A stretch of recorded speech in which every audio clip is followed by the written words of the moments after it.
Reverend Dr. Bonnie Scott. Thank you. And what years were you at YDS from? 1967 to 1969.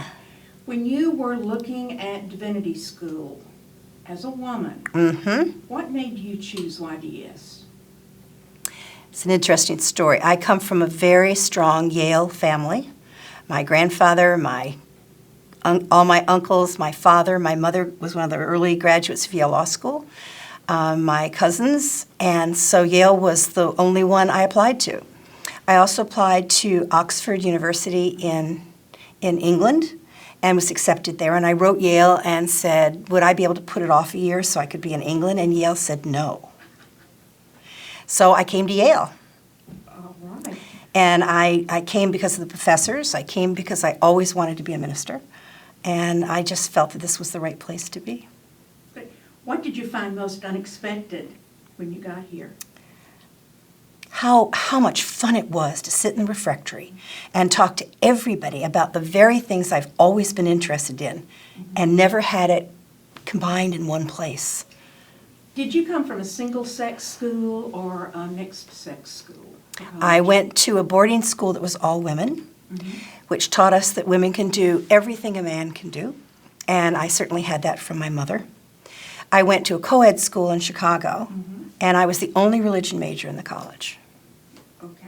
So I just knew that I could do this. About what percentage of your class were women, or how many women were here on campus when you? You know, I asked that question at lunch today, and I think we could know by counting the women in the picture, which I haven't done yet. But I know that there was a rule that we couldn't be more than 10% of the class. Did you experience YDS as a male-dominated environment? Obviously. Yes, I think so. It was also hard to find bathrooms. Okay, I do remember, even in my class. Yeah.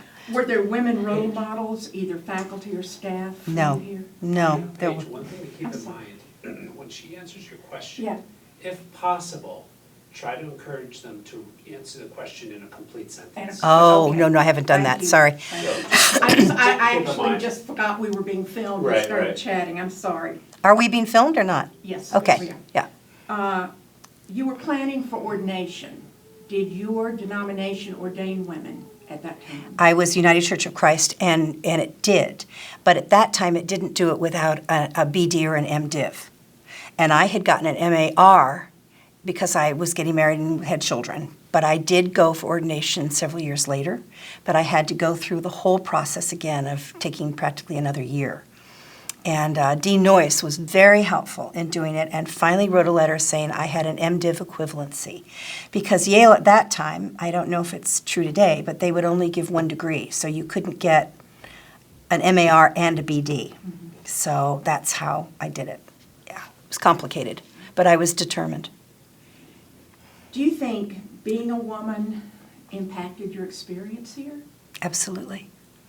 Absolutely. It impacted my experience tremendously by being a woman here. I think that it just built upon my desire to do what I felt called to do. And I found the faculty incredibly supportive. And my classmates were wonderful then, and they're still wonderful today. What kind of challenges do you think you and your class experienced here as women? I don't know. I know for me it was just being sure that I was taken seriously and that I would be called upon as often as I was asking to be called upon. So, but other than that, I just think, we forged ahead. We were strong women back then, and we had to be to survive that. So I think that Yale helped in a positive way. Do you have a vivid memory of adjusting gender-wise when you got here? Not really. No. No, I think it helped by having Porter Hall, where we all, as women, lived together. So we had that community where we were really supportive of one another. So, and it's the way the world was. So it didn't feel as though it was extraordinary. It was just the way it was. Do you think your time at YDS, being in a minority, affected your ministry? I think being a minority as a woman here at Yale did affect my ministry and certainly affected my determination to go forward with ordination in even a very indirect route. And the story I share is that I had been assistant minister licensed before I went through the ordination process. And it was a very successful ministry. But when I went for ordination, there was a group of women that surrounded the church with picket signs saying, "Woman, put back on your apron." And I think it was that culture and environment that so many of us as women lived through. But we did it. I mean, we were pioneers. And it seems so strange today when we have 50% women now at Yale and they don't know how hard it was. But we do. We do. And I think that's why I continued to work until just this year, and I'm 74 and a half. But I just didn't want to stop. Is there any particular memory of your years here that you want to share with us? Just Yeah. any kind of special memory? I have a very special memory of being in Sid Towner's Old Testament class.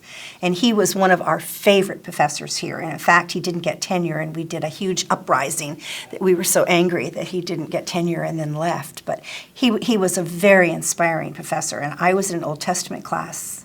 We were talking about the walking through the wilderness during the Exodus time. And I remember saying to him that my first semester here at Yale felt like walking in the wilderness, and that in many ways Sid was our Moses, and he was leading us through it, and it was a very positive metaphor. And in later years, I went on to become a psychotherapist as well as an ordained minister, and I have used that metaphor many times for what it is in transition for many people. And how is it that we can call upon each other to be the Moseses helping people out of the wilderness? Thank you, Bonnie. Thank you very much.